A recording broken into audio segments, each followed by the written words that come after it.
Congressman, we just spoke to Vaughn about allegations the Republicans are saying that there may be election stealing in their own primary.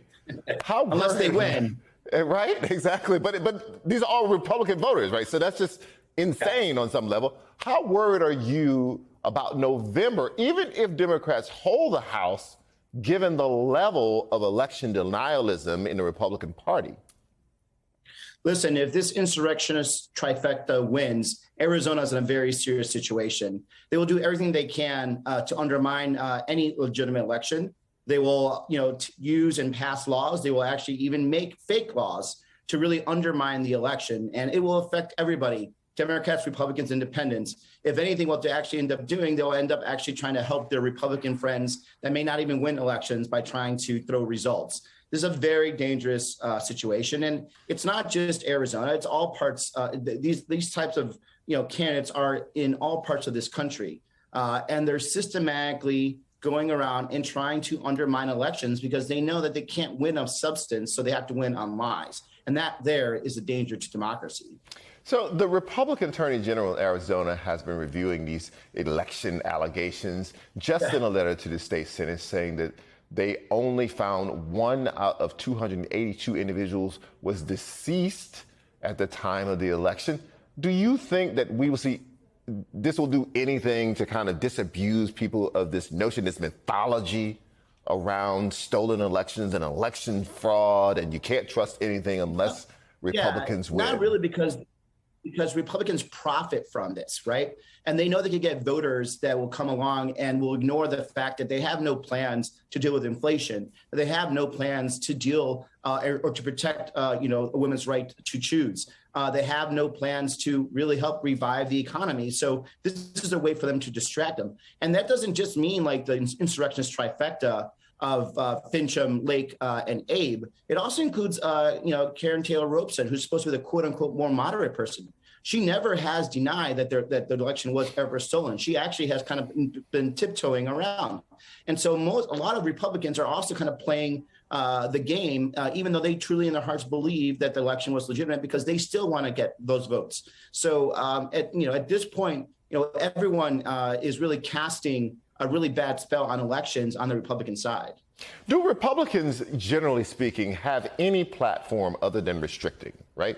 Restricting a woman's right to make choice about her own body, restricting who can participate in girls' sports, restricting what you can teach children in history classes, restricting who can vote. Is there any other policy, restricting immigration policy? Is there any other policy? I'm having a hard time figuring out what Republicans are for. I get a lot of what they're against, but what are they for? Well, look, and don't forget that they are strongly against any type of real climate change legislation. What they're for is inciting fear. They know that this country is changing. They know that this country is going to be a more open society, and they're really picking on a portion of the population that has some angst about this change, while at the same time not really offering any economic solutions, right? We had the opportunity to bring 60% of children out of poverty with a child care tax credit. Did they help participate in making sure we extended that? Absolutely not. We just passed the CHIPS Act, which is something that's going to bring a lot of manufacturing back to this country. Most Republicans in the House of Representatives voted against that, including Republicans that actually have chip manufacturing plants in their districts. So they don't have much to offer. What they have to offer is just fear and angst, and that's not how you run a country.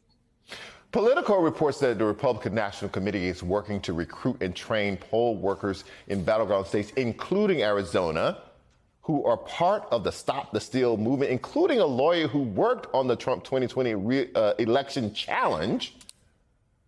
What can Democrats do? What can any of us do when it looks like Republicans are attacking the electoral process on every single level and trying to intimidate or exclude voters who don't vote like them? Look, I think it's important for Democrats because, Democrats come from all walks of life. We're a big tent party. I think we have to recognize that while we may not be in 100% alignment with what's happening in this country, in the direction the country is going, although I think we've had a hell of a good run in the last month in terms of good stories for Democrats, that the most important thing right now is preserving democracy. And right now we have a party that at its core, the Republican Party, that is authoritarian. And if given power, they will use that power to yield it against their enemies, against corporations they don't like, against organizations like, against voters they don't like.